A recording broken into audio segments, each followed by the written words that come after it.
40 দিনের বেশি যদি কেউ নাভির নিচের লোম পরিষ্কার না করেন তাহলে সেক্ষেত্রে তার সালাত কবুল হবে না, তার নামাজ হবে না। এরকম একটি মাসআলা আমাদের সমাজে প্রচলিত আছে।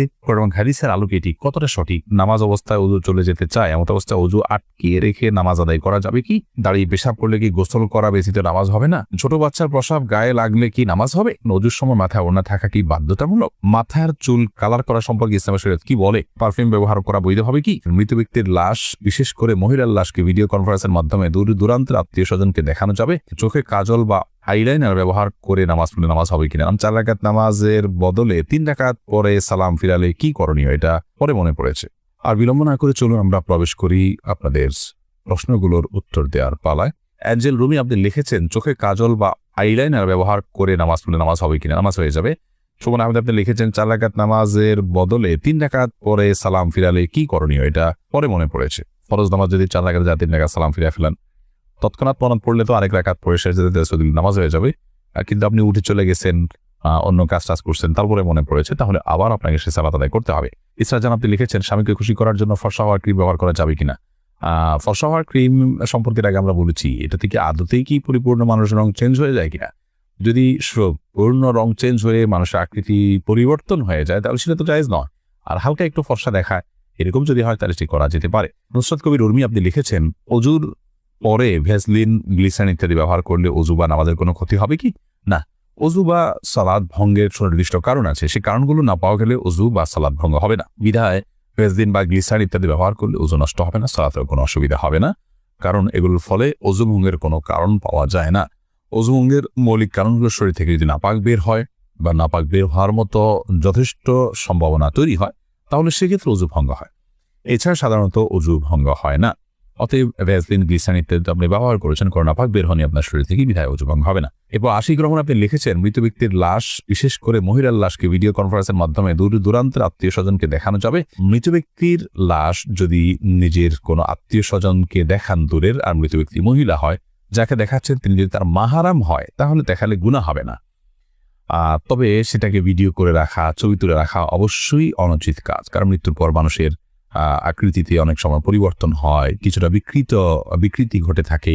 এগুলোকে ধারণ করা, রাখা বা বিভিন্ন জায়গায় প্রচার করার সময় মৃত ব্যক্তির জন্য অপমানের হয়, যেটা তিনি জীবদ্দশায় হয়তো পছন্দ করতেন না যে তার বিকৃত কোনো রূপটি কেউ প্রচার করুক, সেই জন্য রেকর্ড করে রাখা অনুচিত। তবে লাইভে যদি দেখানো হয় তার কোনো মাহারামকে, যাতে পর্দার কোনো বিধান লঙ্ঘন না হয়, তাহলে সেক্ষেত্রে কোনো হারাম কিছু হবে না বলে আশা করি। তবে মনে রাখতে হবে, খুব দ্রুততার সাথে আপনার দাফন কাফনের ব্যবস্থা করা, এই সমস্ত লাইভ কনফারেন্স এগুলো করতে যেন খুব বেশি বিলম্ব না করা হয়, সে বিষয়টি অনেক গুরুত্বপূর্ণ করা।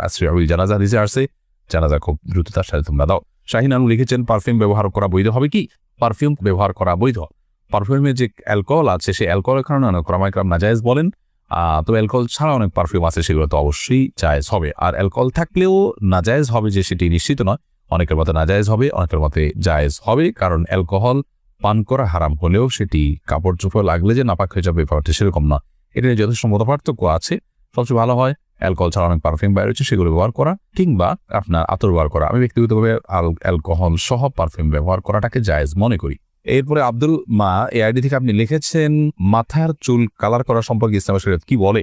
মাথার চুল কালার করতে পারেন, বিশেষ করে সাদা যখন হয়ে যায় তখন নবী করিম সাল্লাল্লাহু আলাইহি ওয়াসাল্লাম এর হাদিস অনুযায়ী এটাকে কালার করাটাই হলো উচিত এবং সুন্নাহ। তিনি বলেছেন, ইহুদিরা সাদা চুল রাখে, তোমরা এটাকে কালার করবে, ওয়াজান্নিবুস সাওয়াদ, তবে তোমরা কালো কালার থেকে বিরত থাকবে। অতএব মেহেদি বা এই জাতীয় কোনো ন্যাচারাল কোনো কিছু যদি আপনি কালার করতে পারেন সেটা সুন্নাহ। এরপরে প্রশ্ন করেছেন হাবিবা, আপনি লিখেছেন, অজুর সময় মাথায় ওড়না থাকা কি বাধ্যতামূলক? অজুর সময় মাথায় ওড়না থাকা বাধ্যতামূলক নয়, বরং মাথার ওড়না ফেলে কেউ যদি অজু করেন, অজু করতে পারেন। যদি তাকে কোনো গায়রে মাহরাম পুরুষ দেখার আশঙ্কা না থাকে, তিনি মাথার কাপড় চোপড় ফেলে, ওড়না ফেলে মাথার, তারপর তিনি অজু করতে পারেন। বরং আমরা যখন অজু করার জন্য মুখমণ্ডল ধৌত করব, তখন আমাদের কাপড় যদি মাথায় থাকে, অর্থাৎ ওড়না যদি টানা থাকে, তাহলে সেক্ষেত্রে এগুলোতে কিছুটা হলো পানি লেগে যাবে, ভিজে যেতে পারে। এই জন্য মাথার ওড়না না রেখে উজু করা যাবে। যদি মাথার ওড়না রেখে আপনি উজু করেন এবং আপনার ওড়না খুব একটা না ভেজে আপনার অসুবিধা না হয়, আপনি করতে পারেন।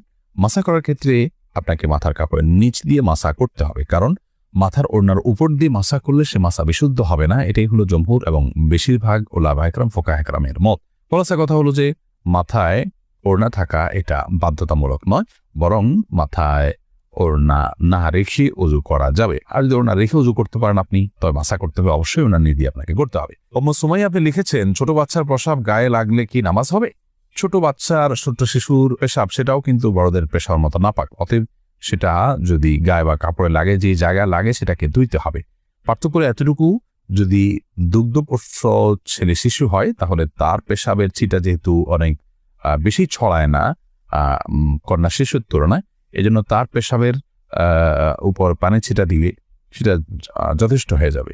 আর কন্যা শিশু যদি হয়, সেটা যেহেতু তার পেশাব যেহেতু একটু ছড়ানোর আশঙ্কা বেশি থাকে, এবং আরো নানা কারণে, অনেক কারণ এবং রহস্য আছে যেগুলো আমরা জানি না, তো সেগুলোর ভিত্তিতে কন্যা শিশু হলে, সে দুগ্ধপোষ্য হলেও যে জায়গায় লাগবে তার পেশাব, সেই জায়গাটা কাপড়ের জাস্ট ওই অংশটুকু বেরিয়ে পাক হয়ে যাবে। খোলাসা কথা হলো যে ছোট বাচ্চাদের পেশাব যদি কাপড়ে লাগে কিংবা শরীরে লাগে সেটা নাপাক হবে, সেটাকে পাক করার চেষ্টা করতে হবে বড়দের পেশাব থেকে যেভাবে পাক করার চেষ্টা করা হয়। তবে হ্যাঁ, দুগ্ধপোষ্য যে দুধের উপরে টিকে থাকে এরকম ছোট ছেলে শিশু হলে সেক্ষেত্রে পাকের পদ্ধতির ক্ষেত্রে কিছুটা শিথিলতা আছে, পায়ের ছিটা দিলে পাক হবে। তবে সেক্ষেত্রে ধুয়ে ফেলাটাই হলো সংশয় মুক্ত। বিশেষ করে আপনার অনেক সময় খুঁতখুঁতির স্বভাব থাকে অনেকের মধ্যে সন্দেহ থাকে, মনের প্রশান্তির জন্য পুরোটা ধুয়ে ফেললে সেটা অবশ্যই উত্তম এবং ভালো, কারণ পেশাব থেকে পরিচ্ছন্ন থাকা নির্দেশনা হাদিসে রয়েছে। এমনি সাকিব মাতব্বর লিখেছেন, নামাজ অবস্থায় ওযু চলে যেতে চায়, এমন অবস্থায় ওযু আটকে রেখে নামাজ আদায় করা যাবে কি? অবশ্যই আটকে রেখে আদায় করা যাবে, তবে স্বাভাবিক অবস্থায় ওযু আটকে রেখে তারপরে ওই ওযু দিয়ে নামাজ পড়া উচিত নয়। তবে নামাজের মধ্যে যদি আপনার ওযু ভাঙার বা পেশাব পায়খানা বেগ হয় তাহলে সে বা বায়ু নির্গত হওয়ার বেগ হয় তাহলে সেটাকে আটকে রেখে সালাত কমপ্লিট করা যেতে পারে, যেহেতু সালাত কমপ্লিট করা আল্লাহর কর্তৃক নির্দেশিত আমার বলেছে। এরপরে মোহাম্মদ আরাদ আব্দুল্লাহ, আপনি জানতে চেয়েছেন দাঁড়িয়ে পেশাব করলে কি গোসল করা ব্যতীত নামাজ হবে না? দাঁড়িয়ে পেশাব করলে যে গোসল করতে হবে এমনটি বাধ্যতামূলক নয়, বরং দাঁড়িয়ে পেশাব করার পরও আপনি গোসল ছাড়া নামাজ আদায় করতে পারেন। দাঁড়িয়ে পেশাব করতে গেলে যদি আপনার শরীরে কোথাও ছিটে ফোঁটা লাগে বা পেশাব লেগে যায়, সেই জায়গাটা আপনি ধুয়ে ফেলবেন, ধুয়ে আপনি সালাত আদায় করতে পারবেন। আর দাঁড়িয়ে পেশাব করাটা অনুচিত, অনুত্তম, ভালো নয়, মাকরুহ কাজ। নবী করিম সাল্লাল্লাহু আলাইহি ওয়াসাল্লাম সচরাচর দাঁড়িয়ে পেশাব করতেন না। 40 দিনের বেশি যদি কেউ নাভির নিচের লোম পরিষ্কার না করেন তাহলে সেক্ষেত্রে তার সালাত কবুল হবে না, তার নামাজ হবে না। এরকম একটি মাসআলা আমাদের সমাজে প্রচলিত আছে। কোরআন হাদিসের আলোকে এটি কতটা সঠিক আমরা সে বিষয়ে জানার চেষ্টা করব। প্রথম কথা হলো, হাত পায়ের নখ ছোট করা, গোপ ছাটা ছোট করা, বগল এবং নাভির নিচের পশম পরিষ্কার করা, এটাকে চেঁচে ফেলা, এটি সকল নবী রাসূলগণের প্রতি আল্লাহ রাব্বুল আলামিনের পক্ষ থেকে আরোপিত কমন একটি বিধান ছিল। সকল নবী রাসূলগণের কমন একটি সুন্নাহ ছিল, যে সুন্নাহ সকল নবী রাসূলদের জন্য প্রযোজ্য ছিল। একজন ইমানদারের জন্য সেটি অবশ্যই অনেক বেশি গুরুত্বপূর্ণ। আনাস ইবনে মালিক রাদিয়াল্লাহু তাআলা আনহু একটি হাদিস বর্ণনা করেছেন, যেটি সহিহ মুসলিমে বর্ণিত হয়েছে, সূরা নাসা এবং মুসনাদ আহমদ সব হাদিস কিতাবে বর্ণিত হয়েছে।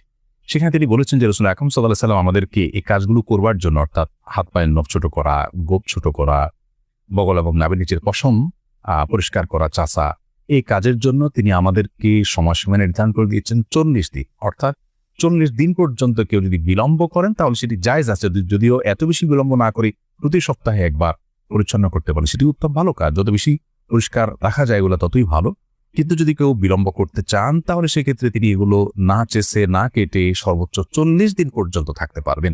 40 দিনের পর যদি তিনি না কেটে থাকেন তাহলে সেটি তার জন্য গুনাহের কারণ হবে, সে কারণে তিনি আল্লাহর কাছে পাপী হিসাবে বিবেচিত হবেন। কিন্তু এর কারণে তার সালাত হবে না, তার নামাজ কবুল হবে না, এরকম কোনো কথা হাদিসের কোথাও বলা হয়নি। সালাত বা নামাজ বিশুদ্ধ হওয়ার সম্পর্ক হলো সালাতের যে শর্ত আছে সেই শর্তগুলো তিনি সঠিকভাবে আদায় করেছেন কিনা এর উপর নির্ভর করে। যার কারণে সালাতের শর্ত যদি সঠিকভাবে আদায় করে থাকেন, ফরজগুলো সঠিকভাবে আদায় করে থাকেন, তাহলে সালাত বিশুদ্ধ হবে। যদিও তার নাভির নিচের লোম তিনি অপরিষ্কার রাখেন, নখ বড় রাখেন, এগুলো করা সত্ত্বেও তার সালাত আদায় হয়ে যাবে। কিন্তু এগুলোকে তিনি বড় রাখবার কারণে, ছোট না করার কারণে, সময়মতো না চাষবার কারণে, 40 দিনের বেশি অপরিচ্ছন্ন রাখবার কারণে তিনি একটি গুনাহে লিপ্ত হলেন, সেটি সম্পূর্ণ ভিন্ন বিষয়। আল্লাহর পরে আমাদের সকলকে সব ক্ষেত্রে রাসূল আকরাম সাল্লাল্লাহু আলাইহি ওয়াসাল্লামের সমস্ত দিক নির্দেশনাগুলোকে মেনে চলার তৌফিক দান করুন।